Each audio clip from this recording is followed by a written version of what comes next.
Hey everyone, welcome back to my channel. So it is that time of the year where the leaves are changing and the weather is becoming chillier. Well, that is if you live anywhere besides Los Angeles. But even us Angelinos have to admit that fall has arrived. And with that, I wanted to share some of the products that I have been loving so much this season already.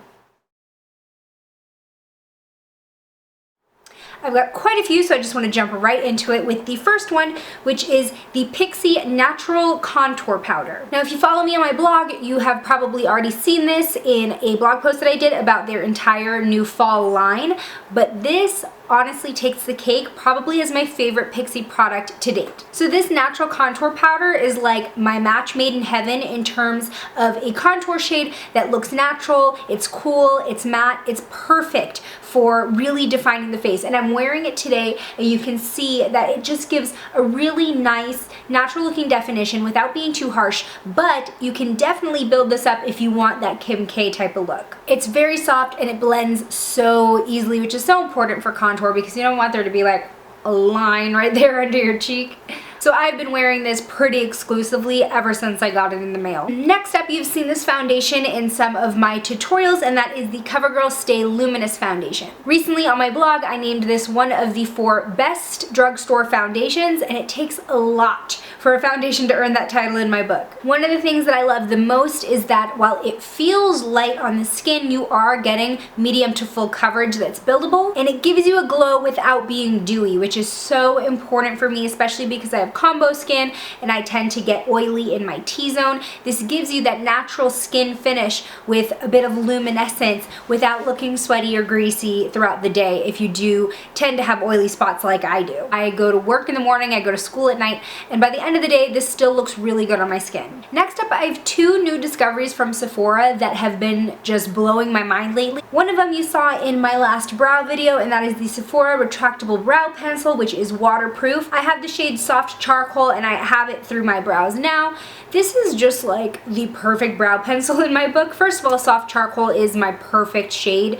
It is like a cool toned taupe, and see how fine that tip is? It is a very, very skinny crayon twist up style pencil. Most people might find it inconvenient to have such a skinny pencil. Oh my god, I just realized I'm like at the bottom of it. Oh no. Anyway, while it may seem inconvenient to be like, building up your brows forever using a thin pencil, it actually makes it look so much more natural because it really does mimic a brow hair with each stroke. And for Sephora, this was pretty affordable. It was probably like $11 to $12, and I've been using it every day, so that's why it's gone so quickly. I probably got it at the end of September and now it's the end of October, so that only lasted me a month, which is a little fast for me, but I've been using it every single day and my brows have been looking on point. The second Sephora discovery is like, again, just so mind-blowing. It is their new Bright Future Gel Serum Concealer. I went to the new Sephora that opened at the Grove in Los Angeles, and they had us all try their Color IQ feature, which is this machine that basically takes a picture of your skin and matches you up to your perfect shade of concealer and foundation. And this was the first concealer that it recommended to me, and I was kind of curious about it because, like I said, the Sephora collection does have some good affordable finds, and I think that this was also like $12 to $13, and you do get a very generous amount in this too. So the Gel Serum Concealer formula is very light, and it does have a little bit of a jelly-like texture, but it does dry down to like a normal like cream concealer type finish.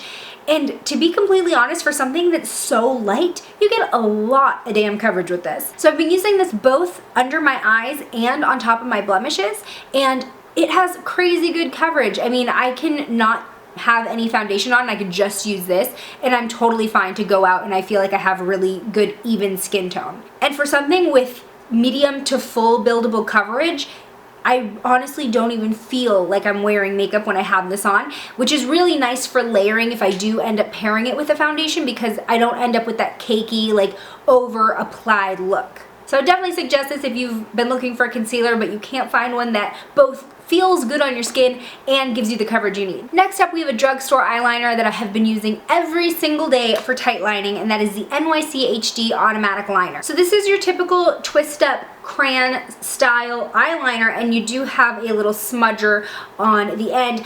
And I do find that the smudging sponge is softer than ones that I've had on other drugstore pencils, which makes it easier to blend.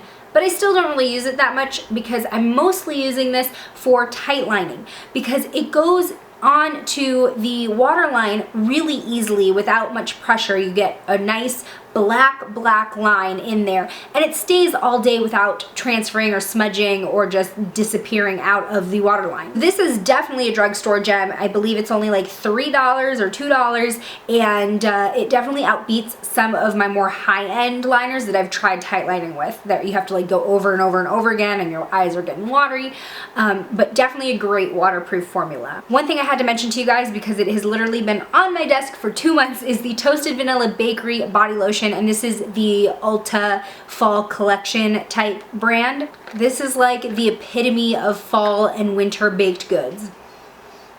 It really does smell like eggnog and banana bread and just like all the goodies that come along with thinking about the holiday season. Lastly, we have an eyeshadow palette that I have been wearing very consistently because of all the pretty colors, and that is the Hard Candy Supermod Shadow Spheres in the palette Nudes and Roses. So this has a lot of rose gold shades, as well as your typical gold shades, champagnes, and then a stark black and silver contrasting duo up here. So you can get a lot of different looks from this, but one of my favorite looks for fall anyway is rose gold and cranberry tones. So I've really been using like these four in the middle right here. I have a really hard time working with most baked shadows because they're just too stiff, or they don't give you a lot of pigmentation when you try applying them with a brush. But Hard Candy really knows how to make baked shadows because they're so easy to use. You get a lot of color payoff, so you don't have to be like going in and over